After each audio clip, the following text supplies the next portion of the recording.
Okay, so yeah, finite sums and limits of finite sums. So on Friday, no, today's Friday. On Wednesday, we had talked about, what did we talk about? It was the left endpoints, right endpoints, and the midpoint rule, and using those endpoints to estimate areas under curves. And so today we're going to keep doing that, but we're gonna kind of generalize, or not generalize it. We're going to talk about a specific way of doing it, and it's called the Riemann sum. But before we can talk about sums, I have to tell you what sigma notation is. And so I'm sure most of you have seen this before.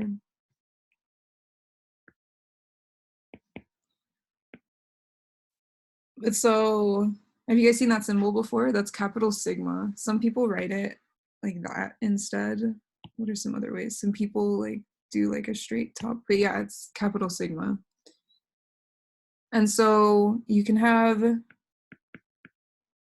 sigma from k equals 1 to n of something like a sub k. And what this essentially means is that you're going to take each element and add them together from 1 to n. And so I'm just going to, wherever I have a k, I'm going to replace it with what my first value of k is, and then I'm going to add every value of k until I get to the nth one. And so that's what sigma notation means. Sorry. And so just, yeah, as a little note, this is sigma. This is actually capital sigma. This is lowercase sigma, that second one.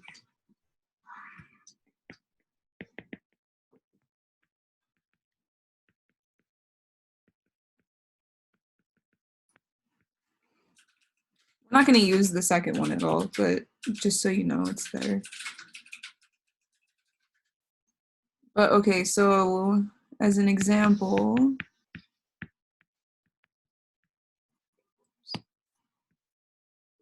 for the first one, let's look at the sum of k from k equals 1 to 4.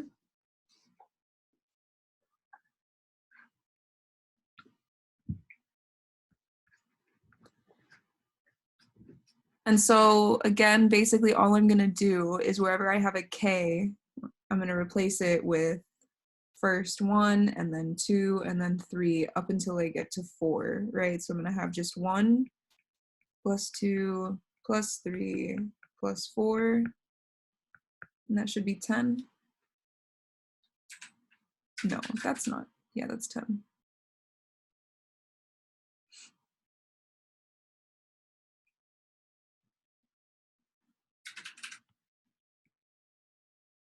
Are there any questions so far?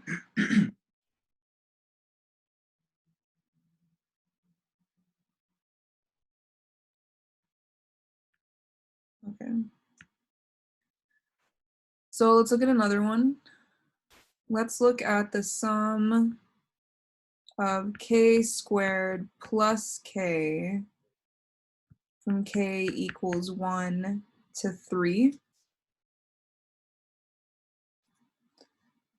Then what I'm going to have here is it's going to look like my first piece is going to be 1 squared plus 1. So that's my first like value of k. So this is when k equals 1.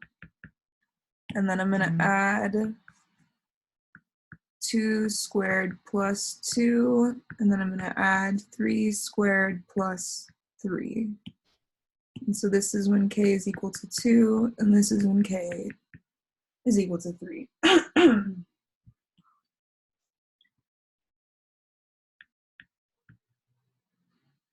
Oh, here, when you actually finish this, you should get 20.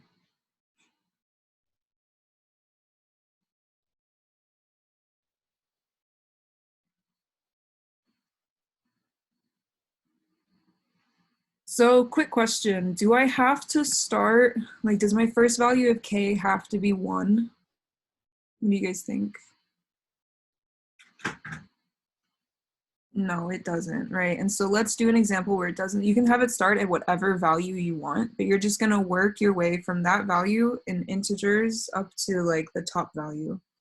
And so you're going to have, let's do the sum of k over k minus 1 from k equals not 1, but from 5 to 6. Then I'm just going to have two pieces here when k is equal to 5 and when k is equal to 6, right? So I'm going to get 5 over 5 minus 1 plus 6 over 6 minus 1.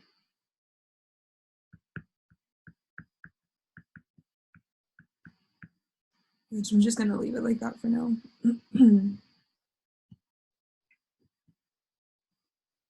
But so yeah, that's sigma notation. That's how you work with sums like this. So are there any questions?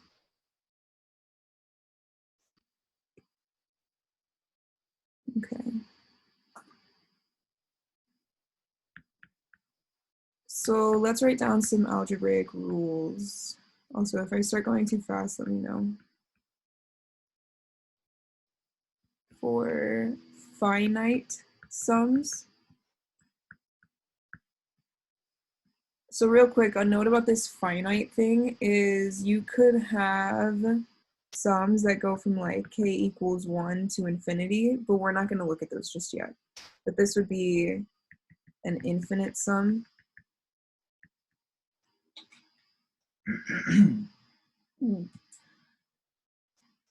I know at some point you're going to see these. I want to say that's in Calc 2 though, and you're not going to see that in this class. Because at the end of Calc 2, you're going to talk about series and sequences. But okay, so the first rule is going to be the sum from k equals 1 to some value n. You can basically split sums of like two things across addition and subtraction signs. So if I have the sum of AK plus BK, then I can write this as the sum of AK plus the sum of BK, or minus.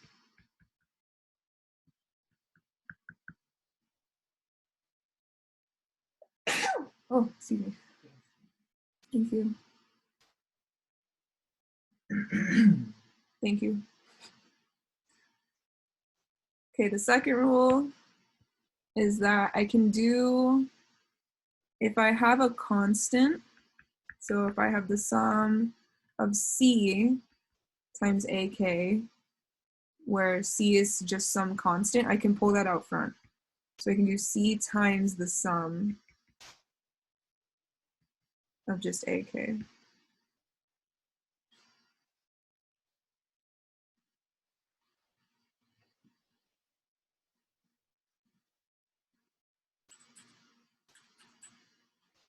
The third rule is that if you just have the sum of a constant, so if there's no K actually involved, then what this is going to equal is you're going to have C plus itself n times if K starts at 1, right? And so here, what do you think this is going to equal? What do you think we should have?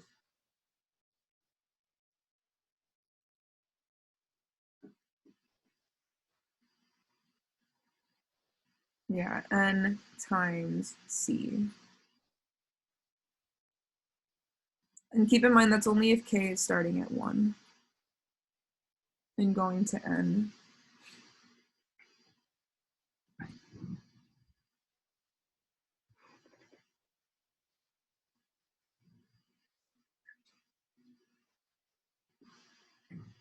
All right, for your homework, so I posted the next quiz, so make sure you look at that, but there are some rules that you might need for it. And so these are important sums that are just going to be helpful to know, even if you don't memorize them, as long as you know that they exist, right? So the first one is just, if you have the sum from k equals 1 to n of just k, no matter what n is, that's always going to be n times n plus 1 over 2.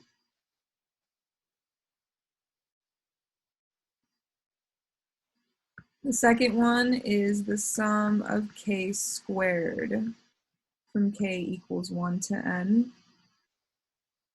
And this is going to be n plus 1 times 2n plus 1 over 6.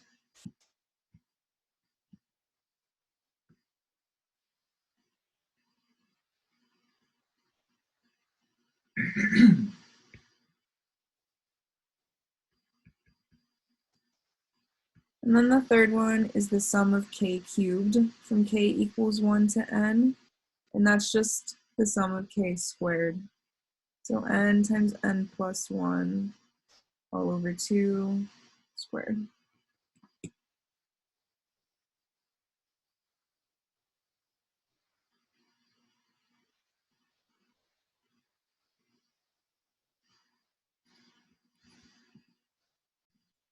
Okay, so now let's talk about these Riemann sums.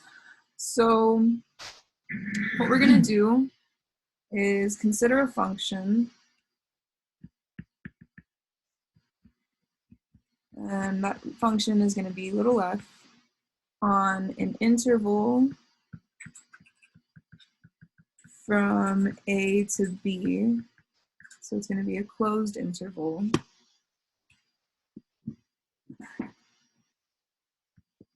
And so let's say I have this curve. Okay, let's make this a straight line. Here's A, here's B, and my curve looks something like that, let's say.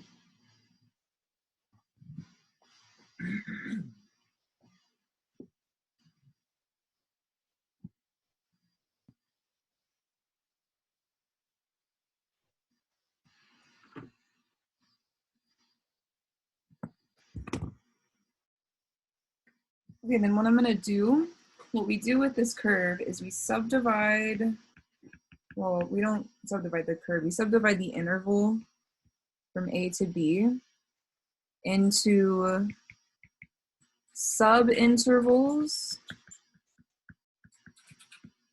of any length or width. But, so here, let's write that down. We're going to use the same width for each one, but for now, this is just kind of how you start it. And so basically, let's say on my picture, so I have A, I'm going to call that like x naught. That's my first value of x. And then I'm going to go from A to x1 to x2 to x3, x4, and so on. You don't have to write all those down. And then B would be xn.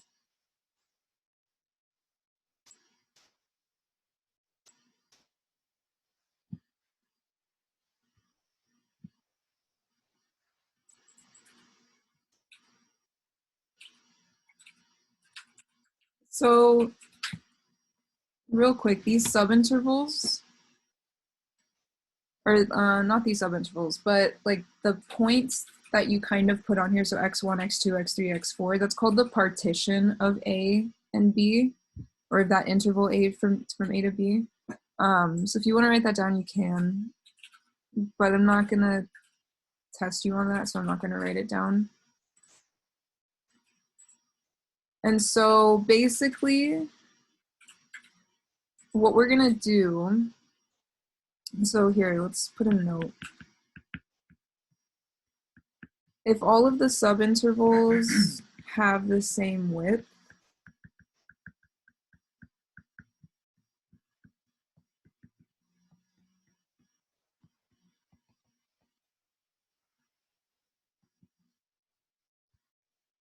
then that width is going to be delta x. That's what we're going to call it. But it's going to be given by b minus a divided by the number of subintervals that you have. Right, and so essentially if I have 7 subintervals, then I want to do b minus a over 7, because I want to split it into 7 equal pieces.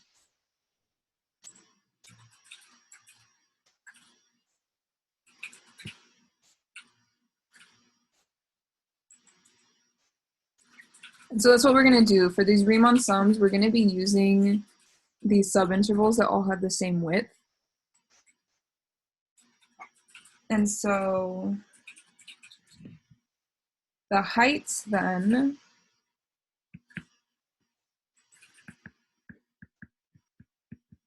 so the heights of the, oh here, you know what, I'm talking about rectangles. What we're going to do, so real quick before we finish that sentence, but we're going to do what we did on Wednesday, right? So I take these, I divide it into subintervals, and then I'm going to make rectangles based on these subintervals.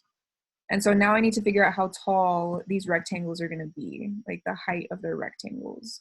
So before we talk about the heights of the rectangles, let's talk about use the subintervals to create rectangles.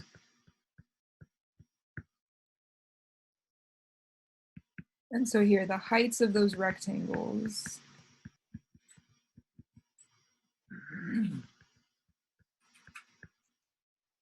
can be decided by, oops.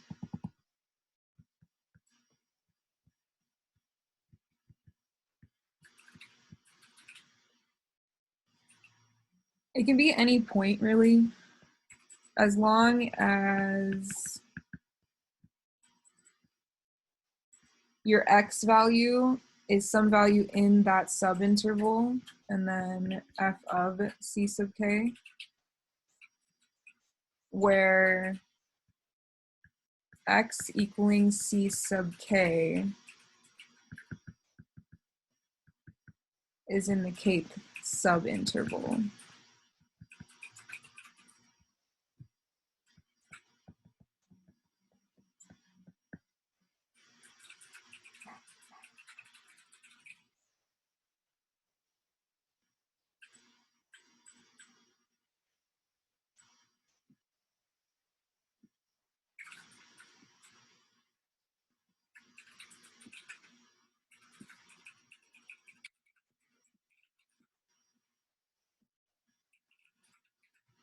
All right, so real quick, I'm going to draw a picture of what I'm talking about.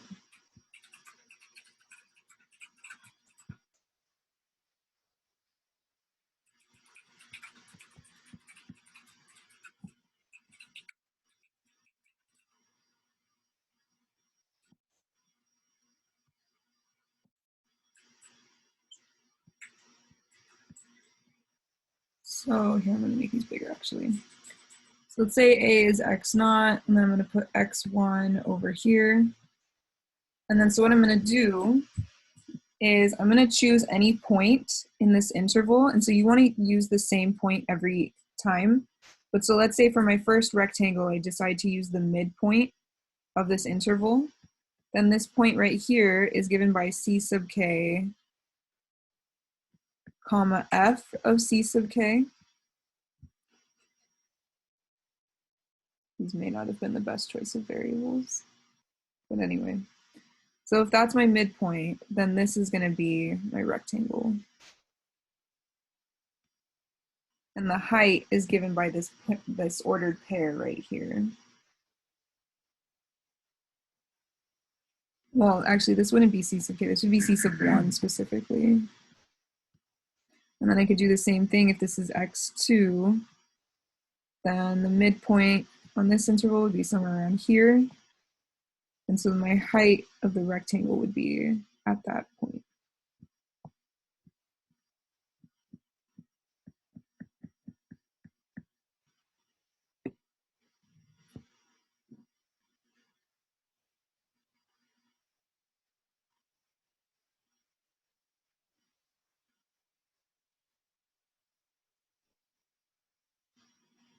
Okay, so actually here, I'll give you guys a few more seconds to draw that picture. The whole reason that we did this was because now we can form the product f of c sub k times delta x. And what this is doing is it's just the height of our rectangle times the width of our rectangle, right? And so we have, this is just the area of the rectangle. So this is for each rectangle.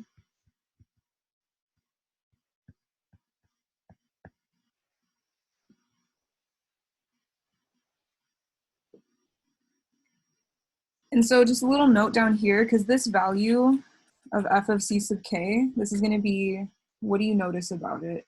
If I were to use that value as area, what's going to be the problem? Look at where it is on the y-axis.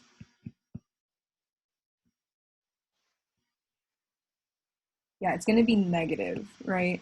And so we're still going to use this method. We're just going to take the absolute value of it, essentially. And so when f of c sub k is negative, the product is the negative of the area.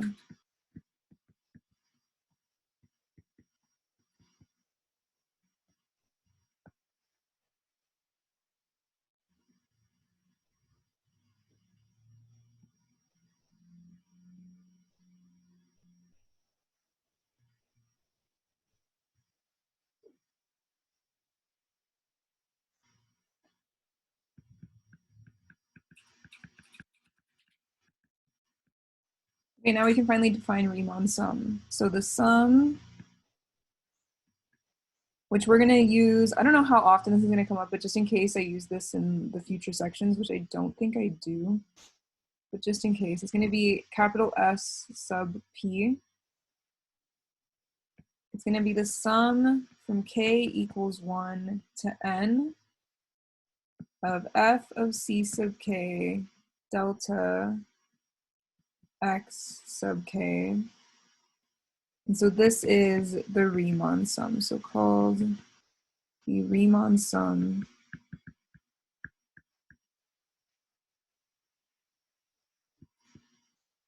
for little f on the interval from A to B.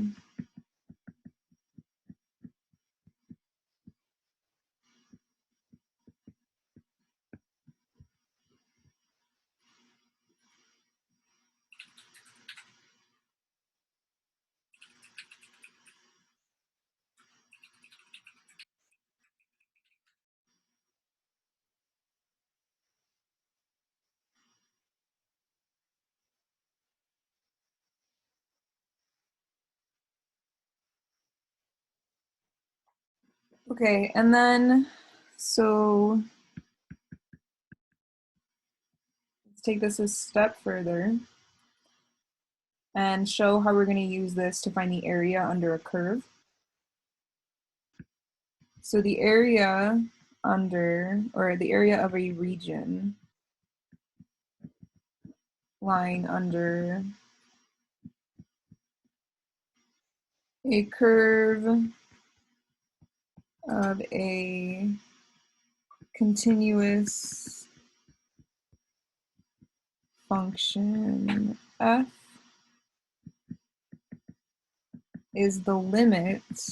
I'm going to use capital A for area, and so it's going to equal the limit as n approaches infinity of that Riemann sum.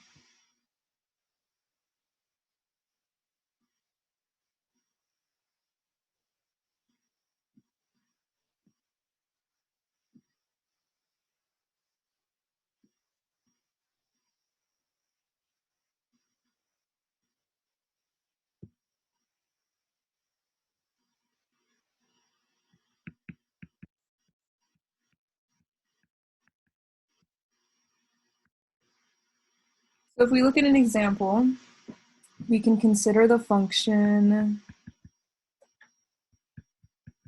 f of x equaling 1 minus x squared over the interval from 0 to 1. And so what we're going to do is we're going to find a formula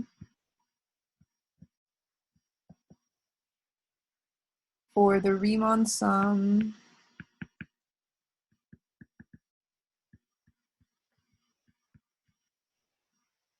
obtained by dividing that interval from 0 to 1 into n equal subintervals.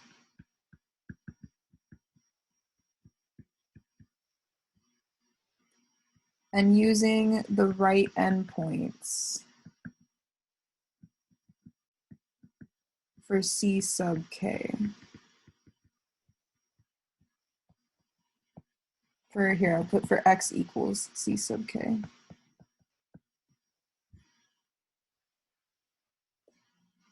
And then calculate the area under the curve.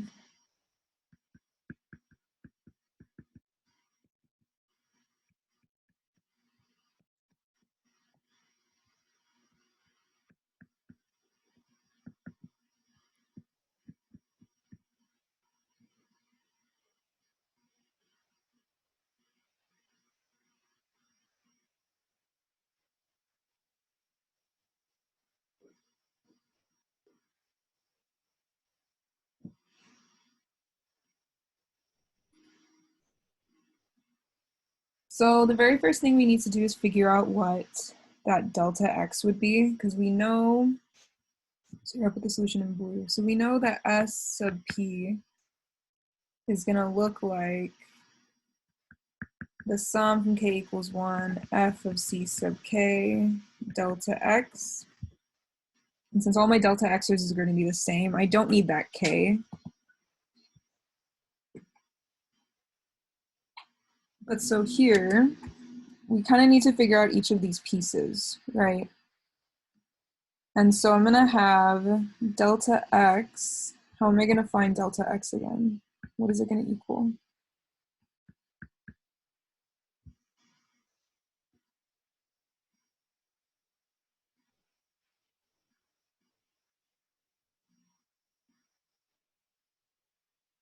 Yeah, that b minus a over n, right? And so here, I actually have a value for b and a now. I just don't have n. That's the only thing I'm not given. And so here, b minus a over n is just going to be 1 minus 0 over n. So I'm just going to have 1 over n.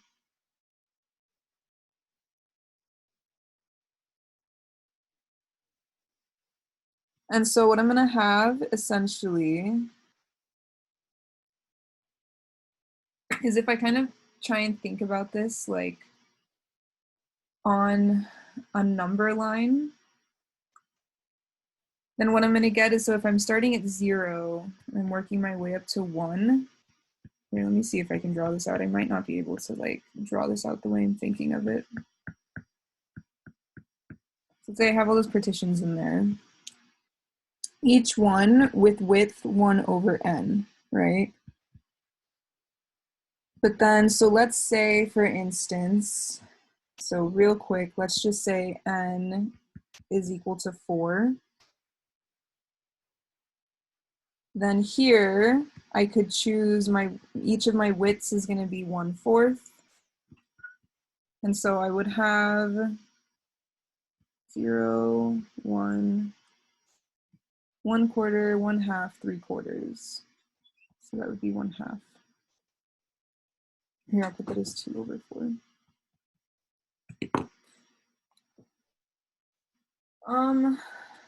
Okay, hang on real quick.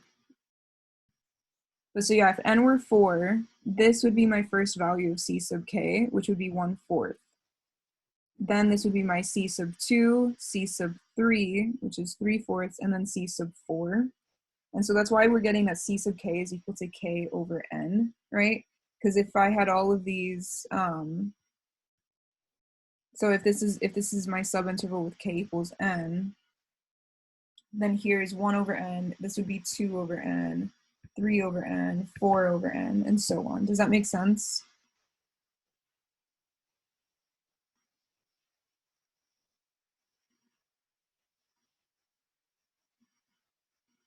Did I confuse you guys?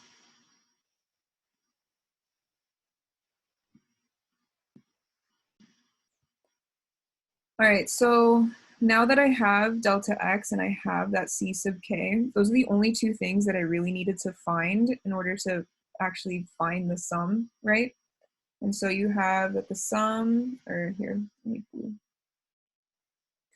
s sub p, that's going to equal the sum from k equals 1 to n of f of k over n times 1 over n, right? Because that's my delta x and my c sub k. And so then what I'm going to get here, remember f of x was this 1 minus x squared. And so here I have the sum from k equals 1 to n of 1 minus k over n squared times 1 over n.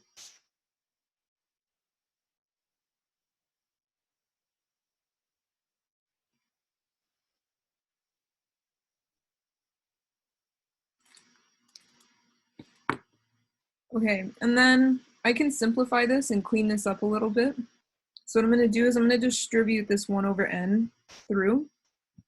And so from here, I get the sum from k equals 1 to n of 1 over n minus k squared over n cubed, right? Because this square is also going to get distributed. That's all. It's all in that sum.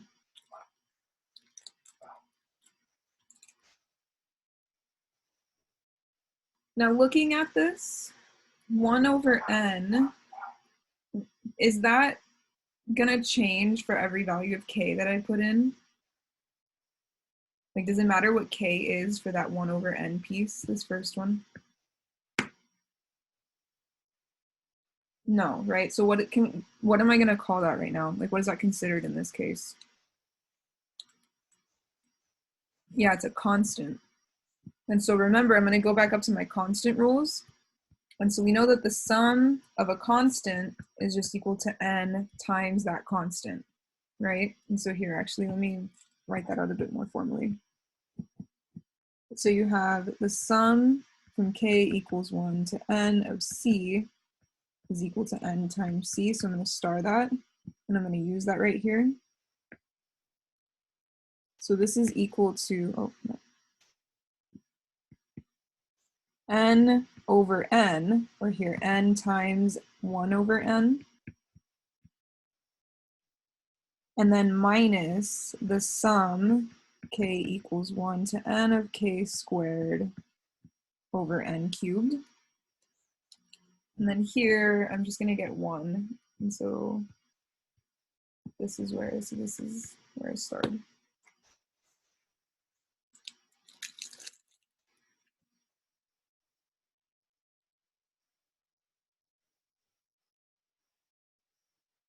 Then from here, what can I do with this n cubed down here? Where can I put that?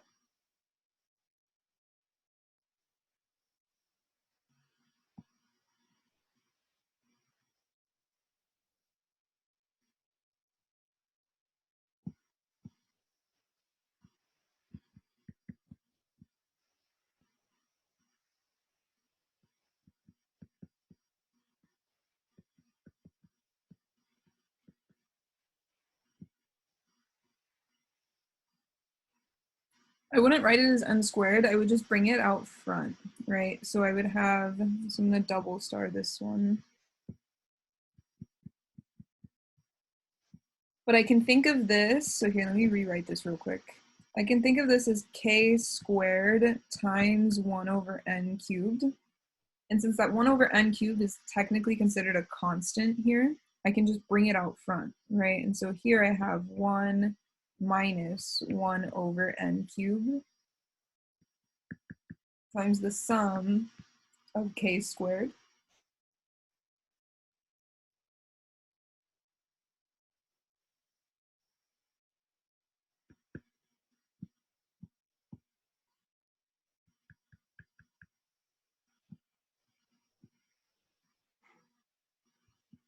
And then here we have a formula for the sum of k squared. It was one of those important sums that I gave you up above. And it's n times n plus 1 times 2n plus 1 all over 6. So there is the formula for the Riemann sum.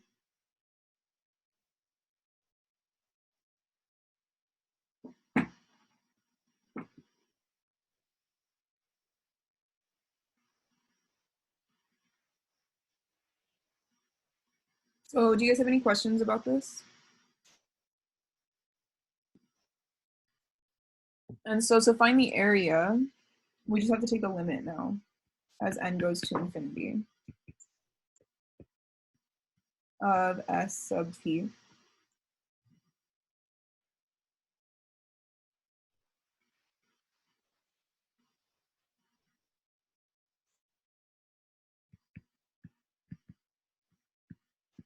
Which is the limit as n goes to infinity of all of this up here.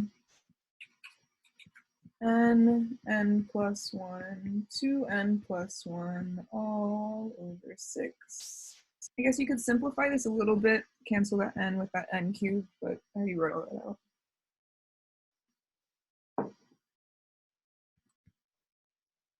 So the limit as n goes to infinity of 1 is just 1. So I'm just going to ignore that and bring it out front. And I'm just going to focus on everything that's here. When I simplify this, I get 2n cubed plus 3n squared plus n over 6n cubed. And what is this now? What do I have to, what can I do?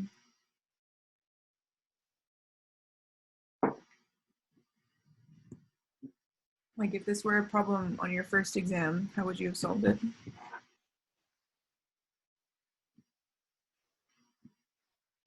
And so because because it's a limit that goes to infinity, it's just going to be the ratio of the leading coefficients. And so here, let me kind of write that out. So you have the degree of the top is equal to 3, and the degree of the bottom is also equal to 3. And this is the whole like infinite limits. If the degrees are equal,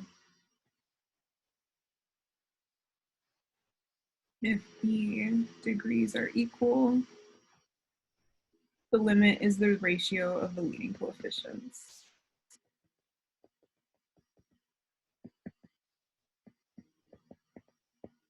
So then the answer here is just 2/3.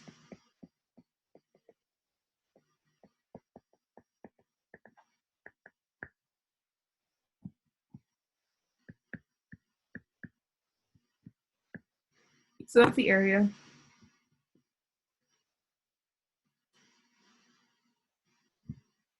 Is this an approximation? Or is this the actual area under that curve from 0 to 1?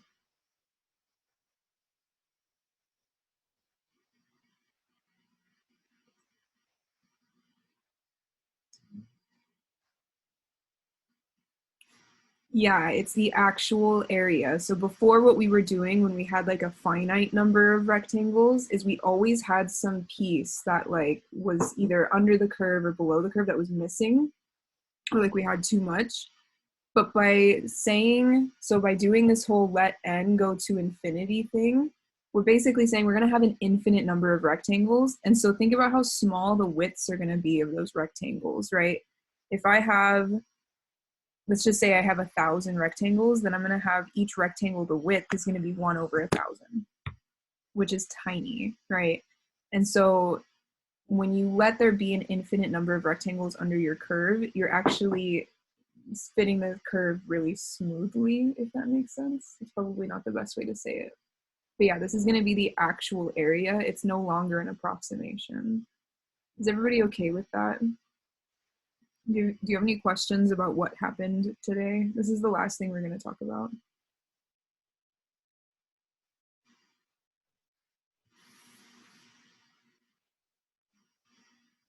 Okay.